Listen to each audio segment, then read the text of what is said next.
Hi. Thank you guys. Hey, what's up?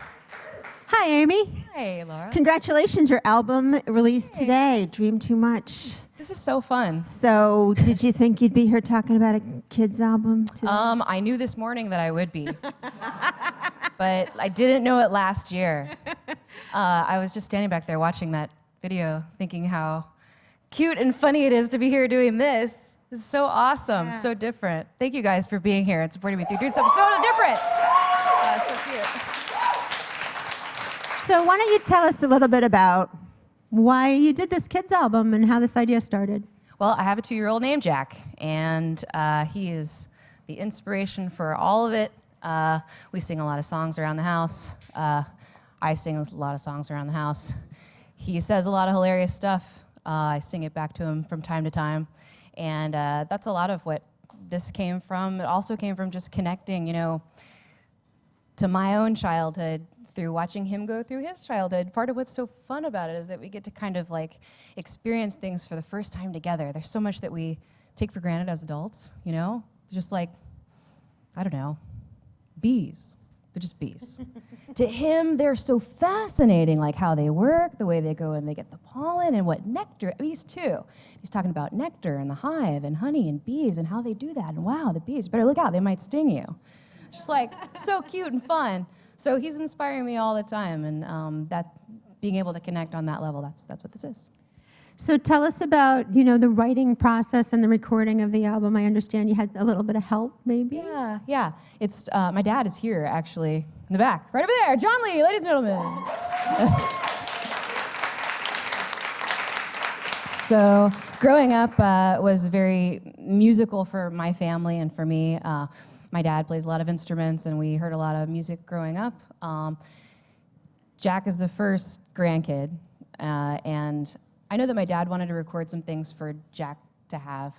And I'd actually never been in the studio with my dad. As much recording as I've done, as much music as I've made, and as much as he has also, actually, we'd never gotten in the studio together. So we decided to do that, and it just was really fun and really cool. We had my uncle come in too. My uncle plays guitar and bass. And it went so well. I don't know. When something's going well, you just keep going, So we kept going, and at the same time, Amazon was talking about, hey, we need somebody cool to make a kids record. We think that'd be really neat. Would you do this? And I was like, yeah, actually, I already started it. Wow. So we've turned it into a full-blown Lee family, Hartzler family, full-on family album. So there you go. That's how it happened. And I think, didn't your sisters sing with you too? Yeah. Carrie and Lori are my 2 sisters. I'm the big sister. I have 2 little sisters and 1 little brother. He's on it actually too, my brother Robbie, for a second. He's on Hello Goodbye. Once we went down for the second session, I started thinking about, okay, we're gonna do this for real, so I need to think about more ideas, what else can I do? And I really wanted to make it sound to some degree like my growing up, like my family, and share that thing. We jam a lot at the house whenever we're all together, the holidays or whatever. And I wanted to capture that thing, and we did some sort of, I don't know, Mr. Sandman style 3-part harmony stuff, and had a lot of fun doing harmonies. Yeah, that's pretty cool, tight harmonies you got there. I was going to ask you, were you the really fun family at Thanksgiving to hang out with? Sometimes. Unless I get in the kitchen and start getting okay, we have to do it this way, and I have all these ideas about mushrooms. Things go I get very creative, and then it starts to snowball, and I can't control it. This is kind of one of those things. So is it freeing, perhaps, to go to a completely different genre than you're used to working in? Yes, it is. It really, really is. I look for opportunity to do that a lot. I always have. I want to grow. I want to grow my mind. I want to try new things. I always feel like there's a possibility you might try something you haven't tried before, and who knows, maybe it'll be the real calling. Maybe it'll be the coolest thing you ever did. Or maybe it'll just inspire you, learning a new instrument. I learned harp a few years back just because I was like, I need a new thing. And just being able to start from a new place when you sit down to write a song, it makes you write differently. It makes you go down a little bit of a different path. This is that too, actually, just to be able to go down a different road and go with a different, not just an emotion. It's not that Evanescence isn't ever happy. It is, definitely, but not as much. Is it? Yeah, it's good to try new things for sure. I am enjoying it very much. It fuels me. It makes me feel like, I don't know, crazy. I'm a crazy person. I don't know if you know this about me. Well, I think that energy really comes across in the music. And I wanted to ask you, is there a song or two that you particularly love on the album that has more meaning to you? They all have something. Like, it's a really personal album, actually. They all have some cool story or meaning. I don't know if I have a favorite, but there's some real sentimental value in a couple of the songs because they're the songs we grew up listening to. Good Night, My Love was one of the first ones that we recorded when we didn't know what we were doing before. We just wanted to record for the family. That was my lullaby, you know. Growing up, that's the song my dad played for my sisters and my brother and I. That was like our bedtime thing, and I just wanted to capture that. And the fact that we got to do it together just was really special. Very proud of that one. Well, my favorite song is the one about not wanting to go to bed. Yeah, that's my mom's favorite. Because I still don't want to go to bed, so I totally relate. I'm dying to go to bed. All I want to do is go to bed. Yeah, that's a fun one, for sure. That's definitely the one that's a funny one. Like, that's the most comical song, I think. Yeah. So we got to see your video with paper animation, which is really wonderful. Can you tell us about your videos for this album? Sure. We're doing it for every single song. So, been working on it for a while, actually. I'm very involved. So I'll have to, I just finished one yesterday for Alice, and the production company is called Take. And the guy that I go back and forth with, his name is Alex. And he's like, great, good, that one's done. What's next? And I'm like, okay, I have a day starting at 6:30 and ending at 7, so I'm gonna have to get back to you tomorrow. But I have to think of a cool story, you know, that relates to the song in some way that can be visual and also can work in this crude, handmade format. You know, not everything would work like that. So it's been really fun collaborating and working together and looking at what they can do. A lot of the stuff is inspired by more serious and elaborate things. We just did one, I'll just tell you, we just did one for Rubber Ducky, and my inspiration was 1940s synchronized swimming. You know, the crazy dramatic, Esther Williams, awesome. I don't know if you do know, but there's some beautiful videos. Late night when you're really bored, just look up Esther Williams. There's some amazingly cool stuff. And I was like, this is what Rubber Ducky should be like in the bathtub, rubber ducks, but like this, you know? So it doesn't look exactly like an Esther Williams film, because that would probably cost $10 million, but it's pretty funny. Some of the pieces are very intriquate. Yeah, definitely. They work really hard and really fast. I'm very impressed by this company, yeah. I understand that there's a craft, perhaps, that could go along with the videos. Yeah, we made some paper foldables. You can print it out, and it's got lines where you fold and dots where you cut, and you can make some of the characters from the videos. So that's so cool. Yeah. So will you be performing any of this live? Perhaps you could go on tour with Evanescence, and then during the day you could do the kid concert. Really? We just did our first little live performance this morning. Me and my dad and Dave Egger did a performance on a Sirius radio station this morning, and it was really fun and really cute.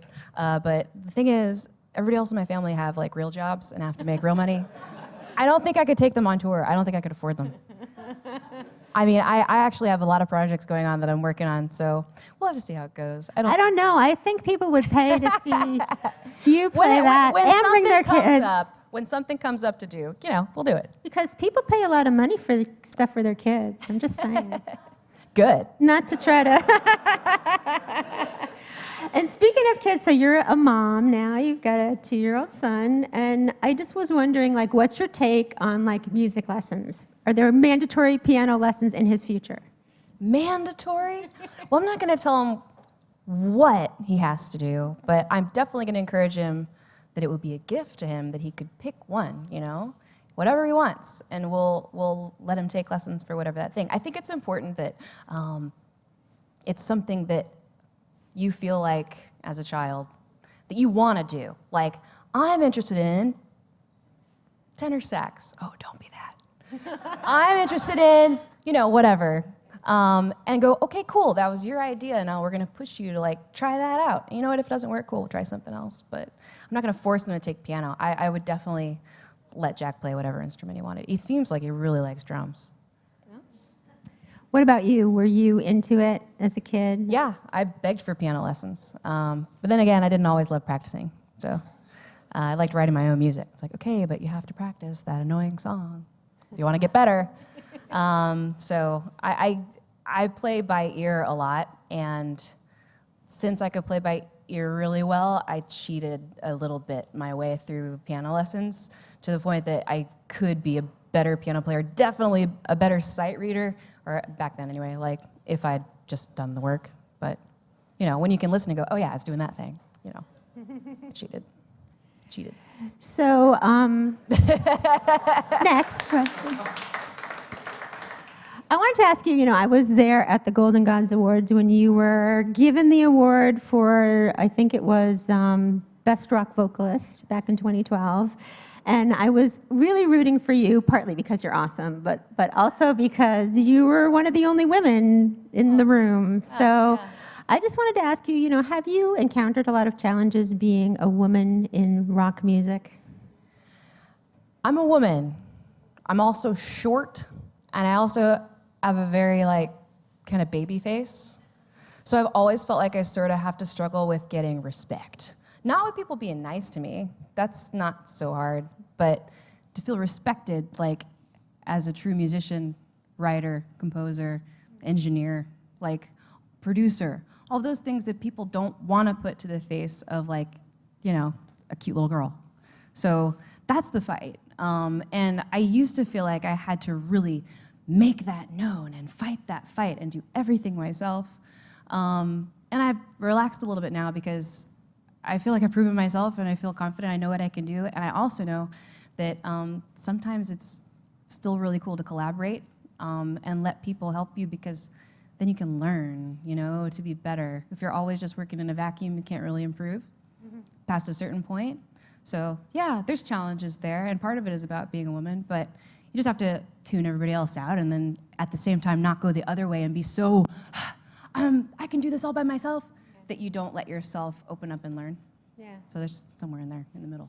That's cool. So you also have been on quite a few hottest chicks in rock lists, and on the cover of Revolver magazine, hottest chicks issues. And I just wanted to get your take on, how do you feel about, you know, that sort of nomenclature, perhaps? I don't know. I never try to take that too seriously. It's too hard to live up to. That's not, I mean, that photo they used on that cover, I love that photo. You look I mean, fabulous. I love it. I wish I looked like that. I mean, we did a lot of makeup, we did a lot of everything. You put so much work into getting that perfect shot. And that's not real life.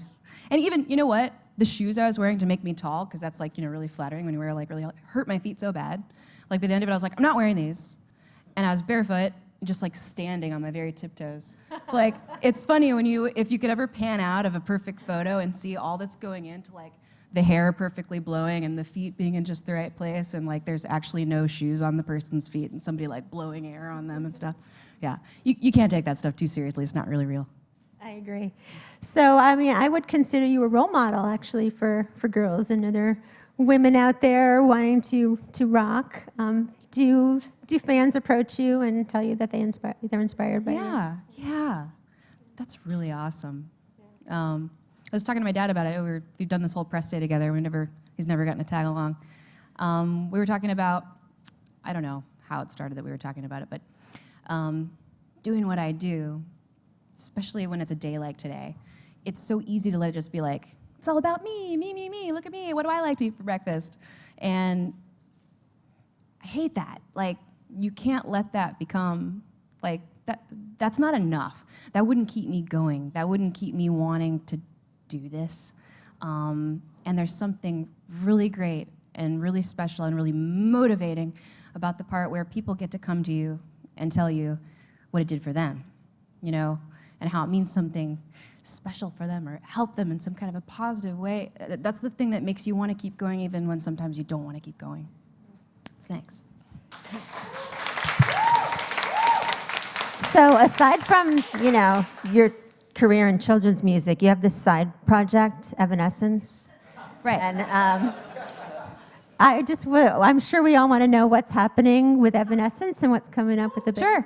Well, this is like my most awesome fans here right now, so they know everything. I can't like surprise them. They know stuff before I get a chance to even tell them half the time. So they know that we have a really cool vinyl box set coming out in the next couple months. Release date coming soon. Which is cool because it has all of our albums, including some pre-fallen material that they always ask about, and I always want to bury and be like, that's not an album, those were just demos from high school. But you know what, like, I'm far enough away from it now that I can see what's cool about it. And I'm a fan, of artists. And I would love to have that, like, of some of my favorite artists. So I totally get it. So we're putting that in there. And I did a really cool new recording of Even in Death, which is, I'm really excited about it, which is a different version of a very old song. And I think it sounds really beautiful. And it's cool to revisit something that you wrote when you were, in high school, like 3 a.m, gotta hurry up and go to bed because I got class in the morning, like high school. It's cool to revisit it later and see what's cool about it, see what's silly about it, all those things, but just be able to redeem it. Because the recording that I have of it that I've heard for so long is just like, to me. To me, it's fine if you like it, that's great if you like it, thank you for liking it. But it's cool to be able to go to it now that I'm a professional, and like hit it the way that I really want to hit it and give it the emotion that I wanted to have that I couldn't before. That's cool. So, and I looked online, you had some covers that you've been working on. So what prompted that? I put out just Amy Lee, not Evanescence, just like I'm on my own in my own studio at my house. Put out some covers. I actually, there's something really beautiful about covers. I of course, take everything way too seriously. I can't just do a cover. It's got to be some amazing new rendition that shows it to you in a new way that you never thought of before, yet at the same time totally honors the original artist. So it's very daunting. No, it's really fun. It's my outlet, like when I should be doing other things. So yeah, I put 4 songs out earlier this year, and I just started the next batch. But I haven't been working on it full time because there's been this going on and getting ready for an Evanescence tour as well. I'm excited about the tour. We're really having a good time as a band right now. Like everybody's just gelling really well together and playing really well together. I probably always say that. It's really, really true. And it's cool because we feel sort of like this new ability to just go, okay, what do we want to do? We can do anything. We can do anything. What song do we never play? Like, what would work? And kind of revisiting some old things that we haven't done in a while and throwing some new things in there. I don't want to give it all away. It's going to be really fun. How about new things never heard before?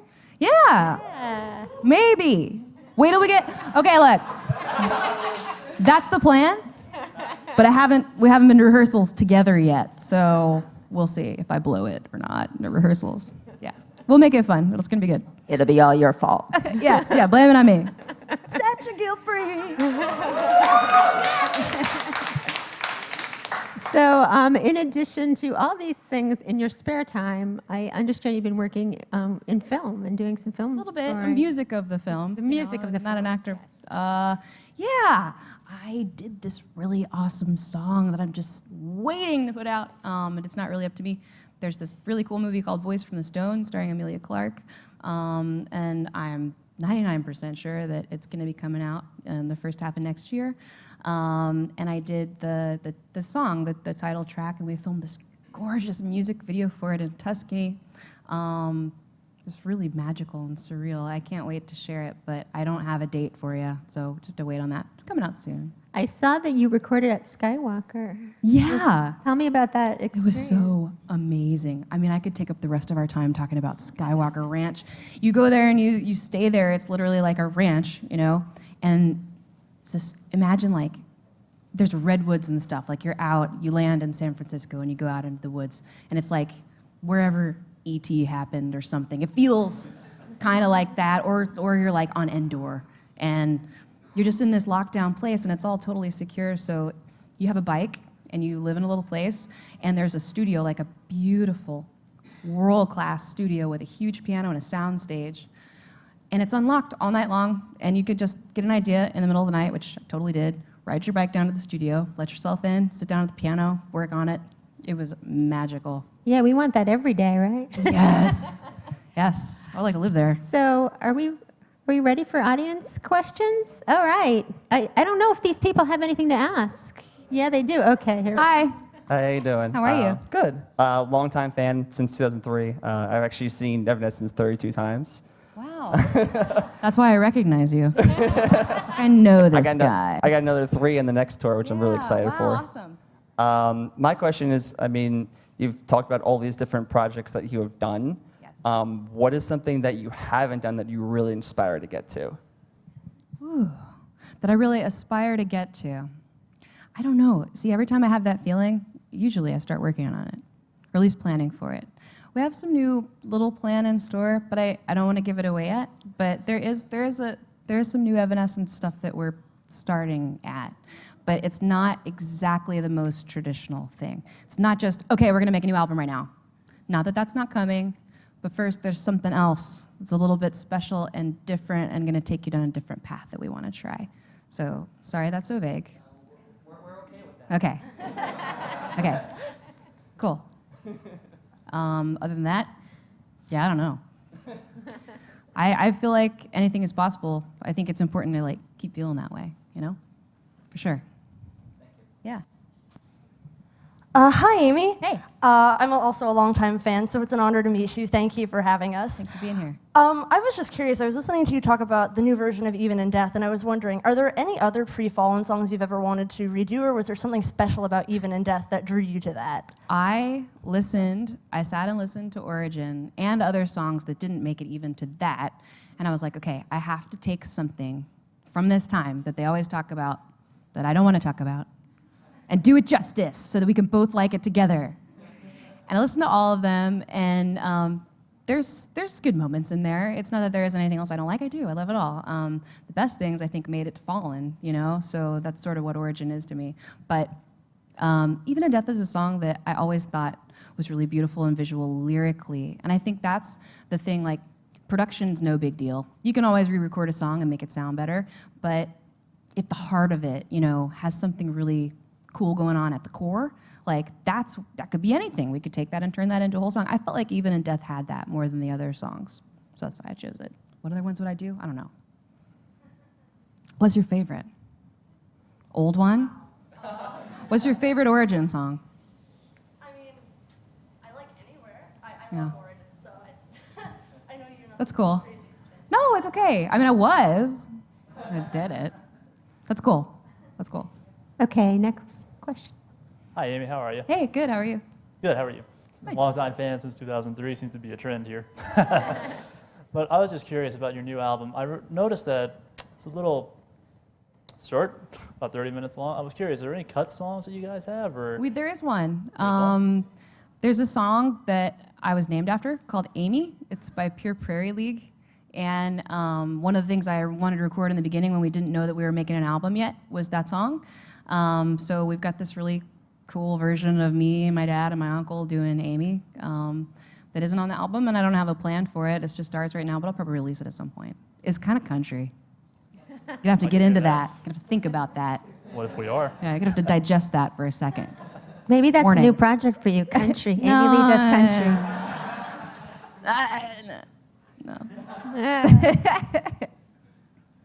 Anybody else? Do we have another question? Hey, Hi. Amy, thanks for being here. Thanks, you too. So, at what point are you gonna have your son like start listening to Evanescence music, and has he started He yet? started. And what were some of your favorite or like your musical influences when you were a kid or growing up? What were some of my influences musically? Yeah. Okay, first of all, yes, Jack's heard Evanescence. He hears it all as the same thing. It's just like, mommy singing, you know? We generally don't play him like the heavy ones because we're always trying to settle him down because he's crazy. So it's like, swimming home, yeah, you know, slow songs, which he loves. What inspires me musically? You mean like in life or like for Like this some, album? Some of the bands or the music that Oh. you grew up with Yeah, when you were a kid. yeah. a lot of music. When I was really little, it was like pop and like, you know, Four Top, Stevie Wonder, Motown kind of stuff. Like anything with like some soul and like, yeah, like where you dance like really dorky. And then I got a little bit older and I really loved like the singers, you know, of like the early 90s, like Whitney Houston and Mariah Carey and Paula Abdul and that whole thing. And then like rap, like The Chronic, randomly right after that. Really, really loved. And then I went to a friend's house, and in the same moment, like right after, one back to back, Heart-Shaped Box, the video came on MTV. And then right after was Bjork, the first song, dong, da-da-dong, dong, dong, dong. If you ever get close to a human, that one, Human Behavior. And both, I'd never seen anything like any of it before, and I was just like, and then the alternative 90s scene just overtook me, swallowed me whole, and somehow combined with all the classical stuff that I loved, and Evanescence happened. There you go. In a nutshell. Yeah. All right, well, thank you so much. Thanks for coming, everybody. And congratulations on Dream Too Much. Check it out. And thank you. Thank you guys for being here. Woo!